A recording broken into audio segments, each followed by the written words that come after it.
The fact that we want to try and push the peak out to July suggests to me that we want to keep the economy closed until July. There won't be an economy left to come back to if it's closed in July. There's a business person who called me this morning and said, what can we do? They bought this business in less than last year, and it was a thriving business out in our area. And the work that they do is essential for our area. But because of the sickness, because of the governor's orders, because of so many different things, they're facing something that was not their own doing. They're facing probably closing their business. We are living in an unimaginable time.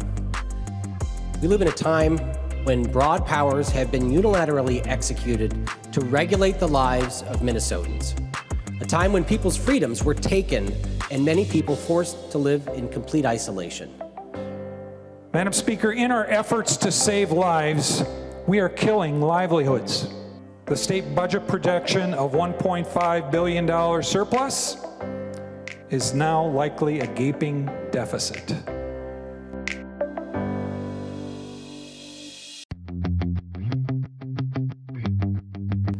We don't have enough money in the federal government or the state to pay businesses for their losses.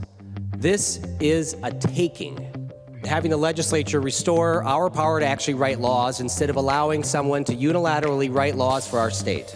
Let's give people the ability to take care of themselves and their neighbors and do commerce and get our economy going again and get our hospitals open and do the things we need to do to build a strong people, a strong population, and a strong Minnesota. Because members, the cure that's in front of us is worse than the disease. We're facing a very significant challenge here, members. And the one challenge that I have to Governor Walz is we've posed this as it's either the economy or the safety of people. I don't agree with that proposition. I never have. We need to be smart. We need to be safe. We shouldn't be afraid. But we also need to make sure that we keep things going.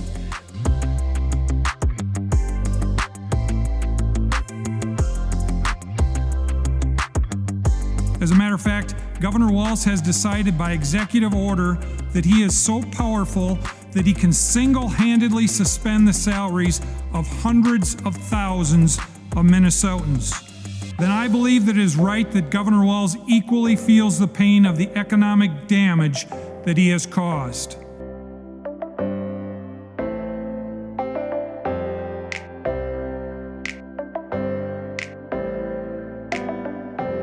Members, we're in a crisis like our nation and our state have not seen in a very long time, quite possibly since the Civil War.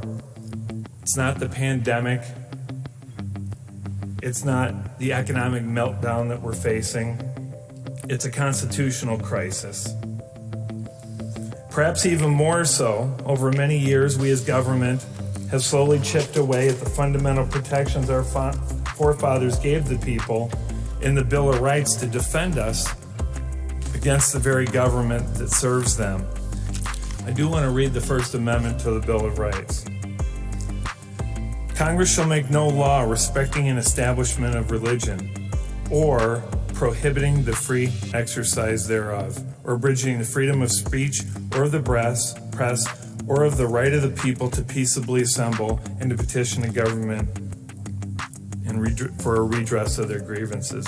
Members, it is really clear.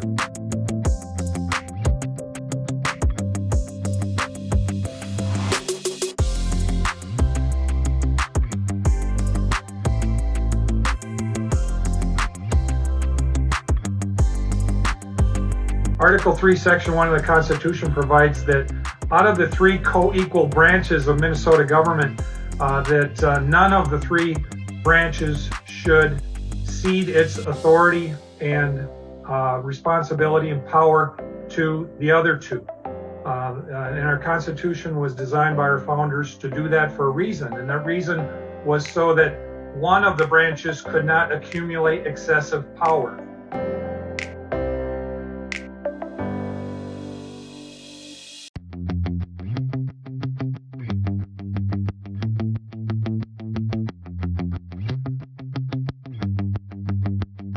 So So whether you support the governor's decisions on his executive orders on trying to protect the state, you should agree that this is unconstitutional and the governor has exceeded his authority and specifically doesn't have in this chapter of law the ability to declare a peacetime emergency due to a public health crisis. Members, we write the laws. The executive branch does not write the laws. And he has been writing these laws